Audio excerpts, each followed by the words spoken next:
తో పాటు కాంగ్రెస్ పార్టీ క్రమశిక్షణ కమిటీ చైర్మన్ మల్లు రవి గారు ఫోన్ లైన్ లో సిద్ధంగా ఉన్నారు.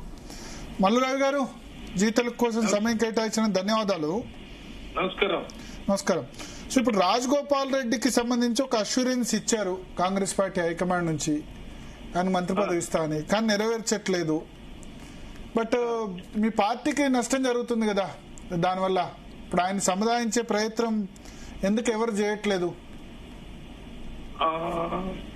తెలుసుకుంటాను నేను. PCC president, AICC incharge general secretary ఉన్నారు కదా, మీనాక్షి నరసింహన్ గారు సీఎం గారి దృష్టి కూడా తీసుకెళ్తారు. ఏమవుతుందో మరి. పార్లమెంట్ నుంచి రాత్రి వచ్చాను.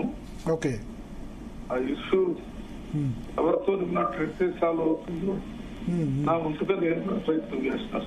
ఓకే, మీరు గతంలో మాట్లాడినప్పుడు క్రమశిక్షణ కమిటీ చైర్మన్ గా మీరు రెస్పాండ్ అయ్యారు. గతంలో కూడా ఒకసారి 1-2 సందర్భాల్లో మాట్లాడినప్పుడు.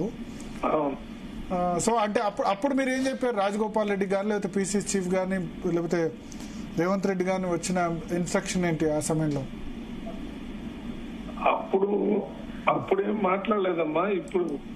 ఇప్పుడు ఏంటంటే ఇది ఒక జనరల్ సబ్జెక్ట్ లాగా నడుస్తుంది కాబట్టి ఇప్పుడు మీరు అడిగిన దానికి నేను చేయగలిగింది ఏంటో చెప్పాను.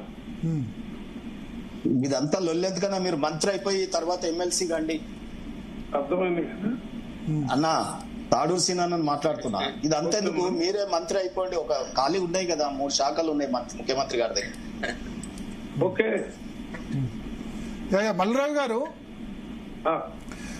ఒకటి ఇప్పుడు మీరు క్రమశిక్షణ కమిటీకి సంబంధించి వేరే నేతల్ని పిలిచినప్పుడు ఏంటంటే మీ దగ్గర క్వశ్చన్ అడుగుతారు. ఏంటంటే అందరి పట్ల క్రమశిక్షణ కమిటీ ఒకటే వైఖరి అనుసరించట్లేదు అని చెప్పి.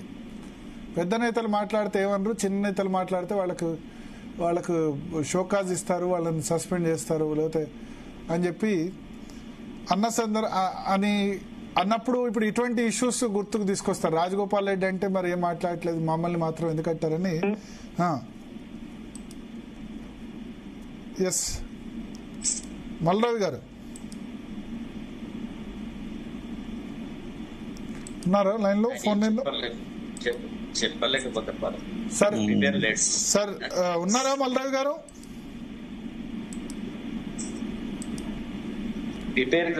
బహుశా ఫోన్ లైన్ కట్ అయినట్టుంది మల్లురావు గారిది. కట్టువైన కాంగ్రెస్ నాయకుడు కాదు. లేదంటే అంటే మల్లురావు గారు చాలా డిఫికల్ట్ జాబ్. తాడు శ్రీనివాస్ గారు, సుప్రజ్ పటేల్ గారు కాంగ్రెస్ పార్టీలో క్రమశిక్షణ కమిటీ చైర్మన్ అంటే చాలా ఎక్కువ పని ఉంటుంది. మిగతా పార్టీలో పెద్ద పని ఉండదు. కాంగ్రెస్ పార్టీలో ఇండిసిప్లిన్ చాలా ఎక్కువ.